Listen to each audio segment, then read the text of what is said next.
Dark Veil here. This is the grim truth, where fairy tales aren't fiction, they're evidence.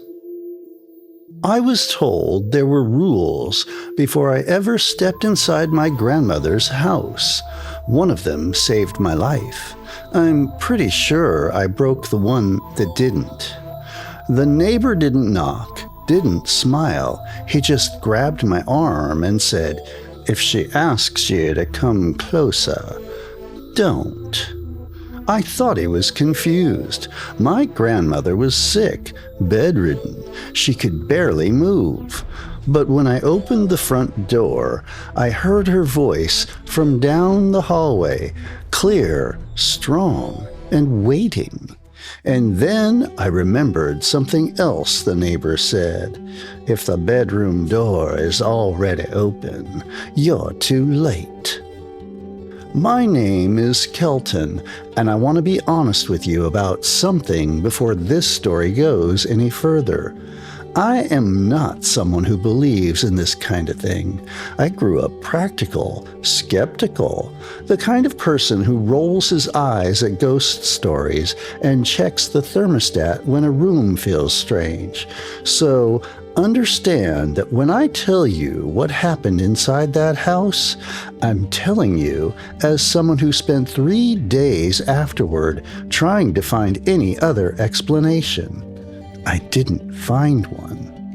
My grandmother, Edith, lived alone in a rural property about 2 hours outside the city. No close neighbors, no regular visitors. The kind of place where the GPS loses confidence about a mile before you arrive and just gives up entirely. The gravel road leading to the house had weeds growing through the center of it, which told me everything I needed to know about how often people came out here. She had fallen ill about 6 weeks before my visit. Nothing specific, according to my mother, just not herself, she said, which I took to mean the ordinary, quiet decline that sometimes comes from being 81 years old and living alone through a cold winter. I hadn't visited in almost 2 years. That guilt had been sitting in the back of my throat like a stone I kept forgetting to swallow. I told myself I was going to fix that, bring her groceries, sit with her for an afternoon, maybe fix whatever that rattling pipe situation was that she had been mentioning since the previous summer. Simple trip, one day, back home by dinner. I had no idea. The neighbor's name was Crispin. He lived in a small gray house about 400 yards down the road from my grandmother's property, and I only knew him from a single Christmas card he had apparently sent her years ago that she kept on the mantel because, as she once told me, he's the only one out here who bothers. I didn't expect to see him at all, but as I pulled into the gravel road, I noticed him standing at the edge of his property, watching my car. Not the casual glance of someone who'd heard an engine, watching, still, like he had been waiting there for a while. I stopped and rolled down my window. He walked over, and the first thing I noticed was that he had stopped about 3 car lengths away from me, close enough to talk, far enough that it felt deliberate. He was somewhere in his 70s, with the kind of face that had spent decades outdoors, and his expression was not unfriendly exactly, but neither was it relaxed. He looked like a man delivering news he had already rehearsed. "You're Edith's grandson," he said, not a question. "Kelton, yeah." He nodded once. Then he reached into his coat pocket and held out a folded piece of paper. I took it. "What is this?" "Rules," he said, "for the house." I almost laughed, not to be rude, but because that was such a strange word to use. Rules, like I was about to enter a public swimming pool. She's not well, he continued. Before I could say anything, she hasn't been herself for about 3 weeks now, maybe 4. My mother said she was sick. I'm just coming to check on her and bring some... Listen to me. His voice didn't rise, but something in it shifted, the way a room shifts when the pressure changes before a storm. Read those before you go inside, all of them. And then, when you're done, keep that paper on you. I looked down at the folded sheet. Crispin, with respect, she's my grandmother. I think I know. If she asks you to come closer, he said, don't. That stopped me. And if the bedroom door is already open when you arrive, leave. Get back in your car and leave immediately. He held my eyes for a moment. Then he took 2 small steps back, turned, and walked toward his house without another word. He didn't look back. I sat there for a second, holding that piece of paper, with that particular feeling you get when someone has said something that you want to dismiss, but you can't quite shake. Like a wrong note in a song you've heard 100 times. You know something is off. You just can't name what. I unfolded the paper. The rules were handwritten in neat, careful print. 7 of them. Then I counted again. 8? I read through the list a second time, slower. When I got to the bottom, I counted once more. 7. I told myself I'd miscounted the first time. Long drive, low blood sugar, the light wasn't great inside the car. I folded the paper and put it in my jacket pocket. I should have paid more attention to that moment. I should have pulled back out onto the main road and counted every line on the page until I was absolutely certain. Instead, I drove the rest of the way to the house. Rule 1. Always knock. Wait for her to say your name before you enter. Rule 2. If she asks you to come closer, stay where you are. Rule 3. Do not look at her reflection. Rule 4. If you hear her calling from another room, she is not there. Rule 5. Leave before sunset. If you cannot, lock the bedroom door from the outside. Rule 6. If the bedroom door is already open when you arrive, leave immediately.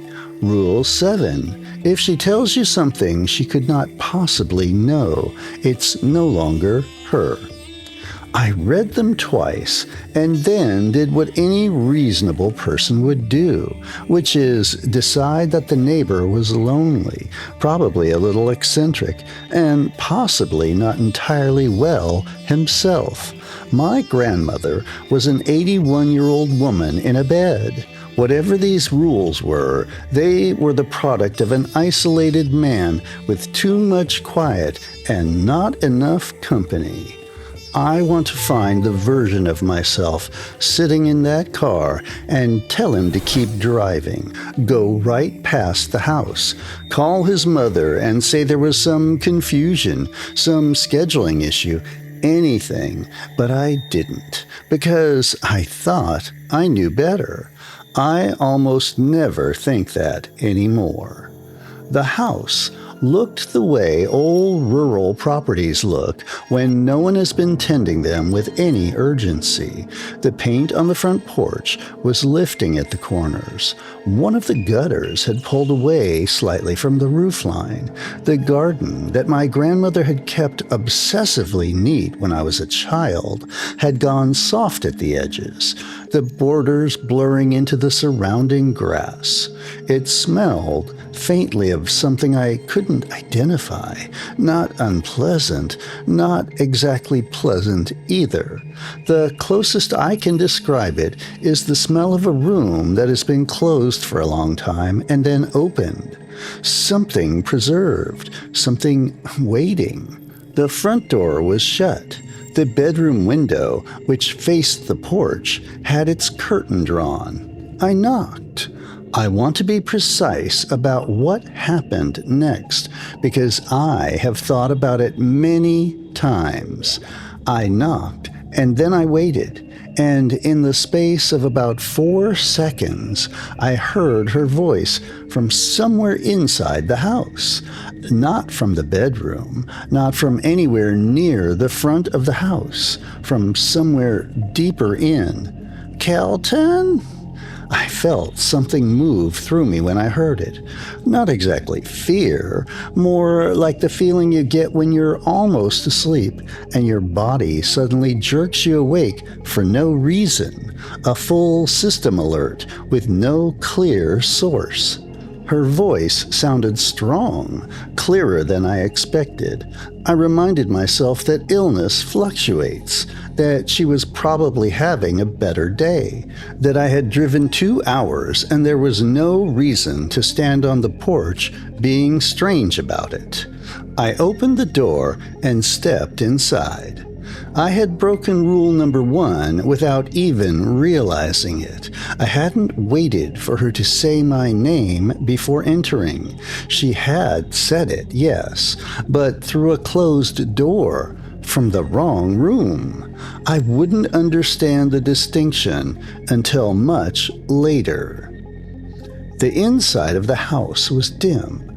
The curtains were drawn in most rooms, and the light that did get through had that thick, yellowish quality that feels less like daylight and more like something daylight left behind. The clocks had stopped, both of them, the one in the entryway and the one on the kitchen wall, both sitting at different times, neither of them correct. The air inside was strange, heavy in a way I kept trying to attribute to the poor ventilation or a closed-up winter house. "Gran," I called out, "it's Kelton, I'm here." Silence for a moment. Then, from the bedroom at the end of the hallway, "In here, sweetheart, come in." I walked down the hallway. The bedroom door was not fully open, but not fully closed either. It was ajar, sitting at maybe a 30-degree angle, and I pushed it open the rest of the way and stepped inside. She was in the bed. The room was dark except for the pale edge of light around the curtain, and she was laying against the pillows with a quilt pulled up to her chest. She turned her head toward me when I entered. "You came," she said. "Of course I came." There was a pause before she responded. Not long, a second, maybe 2, but noticeable, the way a delay in a phone call is noticeable, when the person on the other end is just slightly out of sync with you. "Sit down," she said. "You look tired." I pulled a chair close to the bed and sat. We talked for a few minutes about ordinary things, the drive, the weather, whether I'd eaten. She repeated a few phrases more than once, which I put down to her age and the illness. The conversation had an odd quality to it, like speaking to someone who was slightly distracted by something I couldn't see. Then she said it. "Come closer, dear. My eyes aren't what they were." I started to lean in, and then some small, stubborn thing in the back of my mind put its foot down. "That's one of the rules." I stopped. "I can hear you fine from here, Gran," I said. The pause that followed was longer than the others, 4 or 5 seconds of complete stillness. She didn't blink. She didn't shift against the pillows. She just lay there watching me with an expression I couldn't read in the low light. Then she said, of course you can," and smiled. I stayed in the bedroom for about 20 minutes. I brought her the things I'd packed, set water on the nightstand, told her I was going to check on the kitchen and see if she needed anything restocked. Routine, practical, and fine. I was in the hallway when I heard her voice again, except it wasn't coming from the bedroom behind me. It was coming from the far end of the house, from the direction of the back sitting room. "Kelton, in here." The second time it said my name, it overlapped the first time, like two voices trying to use the same throat. I turned around.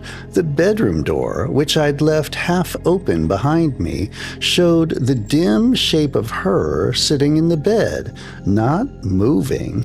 I could see the outline of her against the pillows, but her voice had just come from 30 feet in the other direction. Rule 4. I didn't need to take the paper out. I already knew what it said. If you hear her calling from another room, she is not there. I stood very still in the middle of that hallway. My brain was doing what brains do in moments like this, which is construct rapid, reasonable explanations. She had gotten up while I wasn't watching. She was confused and had wandered. Old people do that. Sick people do that. I did not follow the voice. That is one of the 2 decisions I made correctly that afternoon. I went back to the bedroom instead. She was still in the bed. She hadn't moved. "Did you call me?" I asked. "Just now?" Another of those pauses. "I've been right here," she said. She had. I could see that. She had been right there. So, what had called my name from the back of the house? I need to tell you about the mirror. There was a large standing mirror in the corner of the bedroom, angled slightly toward the bed. Old, dark-framed, the kind of mirror that looks like it belongs in a house that has been standing for 80 years. I had probably seen it 100 times as a child and never thought about it once. I glanced at it while I was standing near the doorway, and I saw my grandmother in the reflection. She was sitting up in the bed, upright, alert. Her hands were folded in her lap. I looked at her directly. She was laying down, quilt pulled up to her chest, exactly as she had been. I looked back at the mirror. In the reflection, she was sitting up, looking directly at me, and her eyes were already on me, like she'd been waiting for me to look. In the reflection, her head turned slightly as I watched. I looked away fast. I did not look at that mirror again, but I know what I saw. I know the difference between a trick of light and a reflection that does not match the room it's supposed to be showing you. Here is the thing about fear, real fear, not the kind you feel during a horror movie when a door slams, but the kind that settles into your body slowly, like cold water rising. You keep telling yourself the rational thing. You keep giving yourself exits. And then at some point you realize the rational explanations have been running out one by one, and the water is now up to your chest, and you're still standing there. That's where I was. I checked the time on my phone. The sky outside the bedroom window had gone a deep, bruised orange. Sunset. Rule 5. Leave before sunset. I had not left before sunset. I stood up from the chair. "Gran, I should get going. I want to beat the dark on those roads." She didn't respond immediately. When she did, her voice had changed, subtle, but present. The way a musical note changes when the instrument playing it changes, even if the note is the same. "Stay a while longer," she said. "It's been so long." "I'll come back soon," I said. "I promise." I turned toward the door. It was open, fully open. I had left it ajar when I returned from the hallway. At some point, while I was sitting with her, it had swung all the way open on its own. Rule 6. If the bedroom door is already open, leave immediately. I looked back at the bed. She was sitting up. Not lying down, not propped against the pillows, sitting fully upright, both hands flat on the quilt, watching me with an expression I can only describe as patient, the way something watches when it has been waiting for a very long time and is now finally close. Her eyes were open too wide, not dramatically, not the way it looks in movies, just slightly, just enough that the whites were visible all the way around the iris, and she was not blinking, and the expression on her face was one I had never seen on her face in my entire life. She looked interested. Not like she recognized me, like she was deciding something about me. "Kelton," she said, both syllables even, flat. "Come closer." And then she told me something.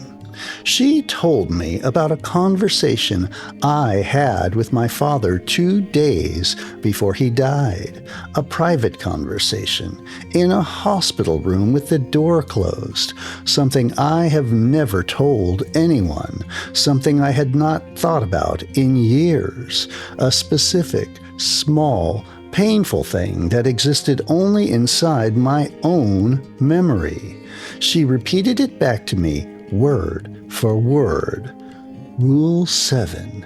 If she tells you something she could not possibly know, it's no longer her. The cold water finished rising. I was over my head now. I ran. I don't remember the hallway being that long when I walked it the first time. I am certain it was not that long.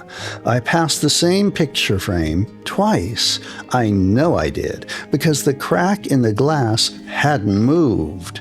I ran, and the front door was not getting closer, and the wallpaper pattern seemed to shift slightly in my peripheral vision, and there were sounds behind me that I am not going to describe in detail, and all I could think, with tremendous clarity, was, "You should have left when Crispin told you to leave."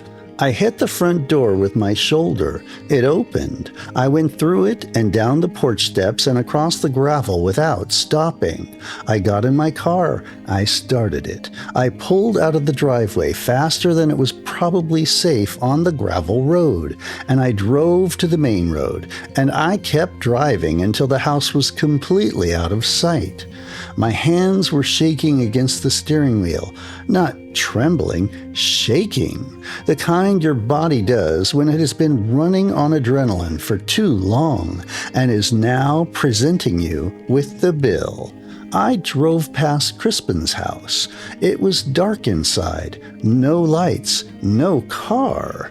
I stopped and knocked on the door. No answer. I looked in through the side window. The house was empty. Not recently vacated, completely empty. No furniture, no curtains, nothing that suggested anyone had lived there in years. It looked like it had been empty longer than my grandmother had been alive. I have tried to explain this. I drove back out there 2 weeks later in the middle of the day with my brother, and the house was exactly as empty as it had been that night. There was no Crispin, no record of anyone by that name in the county. I have not been able to explain where the rules came from, or who wrote them, or how someone who apparently didn't exist knew enough about that house to describe what was inside it with that kind of precision. What I know is that whoever or whatever handed me that paper saved my life. Most of it, anyway. I got a voicemail 3 days later, unknown number. I almost didn't listen to it. My grandmother's voice, unmistakably hers.